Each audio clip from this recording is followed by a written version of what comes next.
இந்த வீடியோல ஒரு சில மூவி அப்டேட்ஸை பத்தி தான் பார்க்க போறோம். வாழ்க்கையில நம்ம என்ஜாய் பண்ற வேலையை செய்யணுங்க, இல்லைன்னா செத்துறணும். நான் பெரிய ஆளா வரவே வேணாம், ஆனா வாழ்க்கை ஃபுல்லா சந்தோஷமா இந்த வேலையை நான் செஞ்சுக்கிட்டே இருப்பேன். ஃபர்ஸ்டா பார்க்க போற அப்டேட் என்னன்னா, பிரசாந்த் நீல் அவர்கள் என்டிஆரை வச்சு டிராகன் ஒரு படம் வந்து டைரக்ட் பண்ணியிருக்காரு. இந்த படத்தோட ஒர்க் ஆல்மோஸ்ட் கம்ப்ளீட் ஆயிடுச்சு. இந்த படத்துல வந்து பாத்தீங்கன்னா ஒரு ஐட்டம் சாங் இருக்கு. இந்த ஐட்டம் சாங்ல இது வரைக்கும் நடிக்காத ஒரு ஆக்ட்ரஸை நடிக்க வைக்கலான்னு மூவி டீம் வந்து பார்த்தீங்கன்னா திங்க் பண்ணியிருந்தாங்க. அதுக்கப்புறம் வந்து பார்த்தீங்கன்னா ராஷ்மிகா அவர்கள் கிட்ட வந்து பார்த்தீங்கன்னா இந்த மூவி டீம் வந்து பார்த்தீங்கன்னா அப்ரோச் பண்ணியிருக்காங்க. ராஷ்மிகா சைட்லேருந்து இன்னும் வந்து பார்த்தீங்கன்னா எந்த அப்டேட்டும் வந்து பார்த்தீங்கன்னா அவங்க கொடுக்கல. இந்த ஐட்டம் சாங்கில் ராஷ்மிகா அவர்கள் டான்ஸ் ஆடுறாங்களா இல்லையான்னு, அப்படி ஆடினாங்கன்னா கன்ஃபார்மாக இதுவும் வந்து பார்த்தீங்கன்னா புஷ்பா படத்தில் வர மாதிரி ஊவன்டா சாங் மாதிரி வந்து பார்த்தீங்கன்னா ஒரு பெரிய ரீச் கிடைக்கிறதுக்கு நிறைய வாய்ப்புகள் இருக்குது. அடுத்து பார்க்க போகிற அப்டேட் என்னென்னா, கமலஹாசன் அவர்கள் வந்து பார்த்தீங்கன்னா அன்பறிவோட வந்து பார்த்தீங்கன்னா இப்போ ஒரு படம் பண்ணிருக்காரு. அந்த படம் முடிஞ்சதுக்கப்புறம் ஷார்ட் பீரியடில் ஒரு படத்தில் ஆக்ட் பண்ணலான்னு கமலஹாசன் அவர்கள் முடிவு பண்ணியிருக்காரு.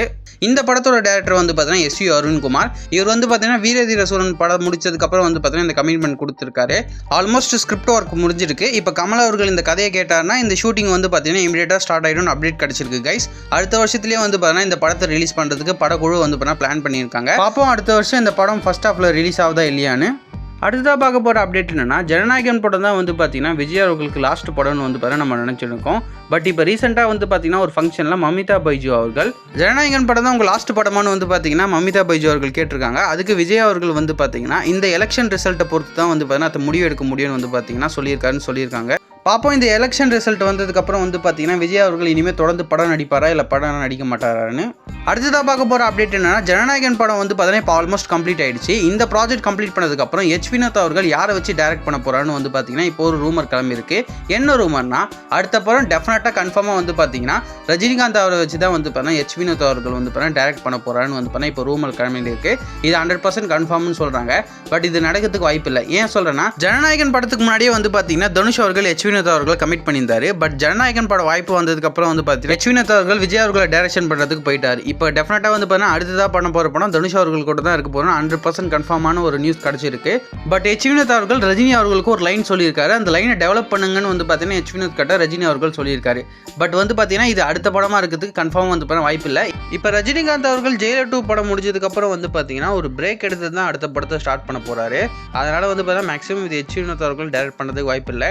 கன்ஃபார்மாக வந்து பார்த்தீங்கன்னா அடுத்த படம் தனுஷ் அவர்களோட தான் வந்து பார்த்தீங்கன்னா அடுத்த படத்தை எச் வினோத் அவர்கள் பண்ண போகிறாரு. அடுத்ததாக வந்து பார்த்தீங்கன்னா தனுஷ் அவர்களோட சின்ன அப்டேட் பார்த்துருவோம். என்னன்னா, குபேரா படம் வந்து பார்த்தீங்கன்னா இப்போ 3 நாளில் வேர்ல்டு வைட் கலெக்ஷனில் 83 கோடிக்கு மேலே வந்து பார்த்தீங்கன்னா கலெக்ஷன் ஆயிருக்கு. இந்த படம் வந்து பார்த்தீங்கன்னா தெலுங்குல ஒரு பெரிய பிளாக் பஸ்டர் ஹிட் ஆக போகுது. தமிழில் வந்து பார்த்தீங்கன்னா இந்த படம் ஹிட் ஆக போதா இல்லையான்னு தெரியல. ஏன்னா வந்து பார்த்தீங்கன்னா தமிழில் கிடைச்சிருக்க ரெஸ்பான்ஸை விட தெலுங்குல வந்து பார்த்தீங்கன்னா அதிகமாக வந்து பார்த்தீங்கன்னா ரெஸ்பான்ஸ் கிடைச்சிருக்கு. இன்னும் 2 நாளில் படம் வந்து பார்த்தீங்கன்னா எப்படியும் 100 கோடியை தாண்டிடும். பார்ப்போம் ஃபைனல் கலெக்ஷனில் படம் எந்த அளவுக்கு பாக்ஸ் ஆஃபீஸ் கலெக்ஷன் பண்ணுதுன்னு. அடுத்ததாக பார்க்க போகிற அப்டேட் என்னன்னா, STR 50 அப்டேட் தான். STR 50 இது வரைக்கும் வந்து பார்த்தீங்கன்னா தேசிங் பெரியசாமி தான் டைரக்ட் பண்ணுற போகிறான்னு வந்து பார்த்தீங்கன்னா சொல்லியிருந்தாங்க. பட் நேற்று கிடைச்சிருக்க அப்டேட் படி வந்து பார்த்தீங்கன்னா வெங்கட் பிரபு தான் வந்து பார்த்தீங்கன்னா STR 50 டைரக்ட் பண்ண போகிறான்னு வந்து பார்த்தீங்கன்னா அப்டேட் கிடச்சிருக்கு. இது நேற்று வந்து ஃபுல்லாக வந்து பார்த்தீங்கன்னா மாநாடு 2 படத்தை தான் வந்து பார்த்தீங்கன்னா STR 50 வரப்போகுதுன்னு அவங்களோட ஃபேன்ஸ் எல்லாம் சொல்லியிருந்தாங்க. பட் நம்மளுக்கு கிடைச்சிருக்க அப்டேட் படி வந்து பார்த்தீங்கன்னா SK அவர்களோட தான் வந்து பார்த்தீங்கன்னா வெங்கட் பிரபு அவர்கள் அடுத்த படத்தை டைரக்ட் பண்ண போகிறாரு. அதுவும் மாநாடு 2 நடக்கிறதுக்கு வாய்ப்பு இல்லைன்னு நினைக்கிறேன். மேக்ஸிமம் அதுக்கு வாய்ப்பு இல்லை கைஸ். பட் நடந்துச்சுன்னா நல்லா தான் இருக்கும். பார்ப்போம் எந்த அளவுக்கு மாநாடு 2 வருதா இல்லை வேறு ப்ராஜெக்ட் வருதான்னு. பட் தேசிங் பெரியசாமி ப்ராஜெக்ட் வந்து பார்த்தீங்கன்னா இப்போதைக்கு நடக்கலன்னு ஆல்மோஸ்ட் கன்ஃபார்மான நியூஸ் கிடச்சிருக்கு. ஓகே கைஸ், அவ்வளோதான் இந்த அப்டேட் வீடியோ. இந்த வீடியோ பிடிச்ச லைக் பண்ணுங்க, ஃப்ரெண்ட்ஸுக்கு ஷேர் பண்ணுங்கள்.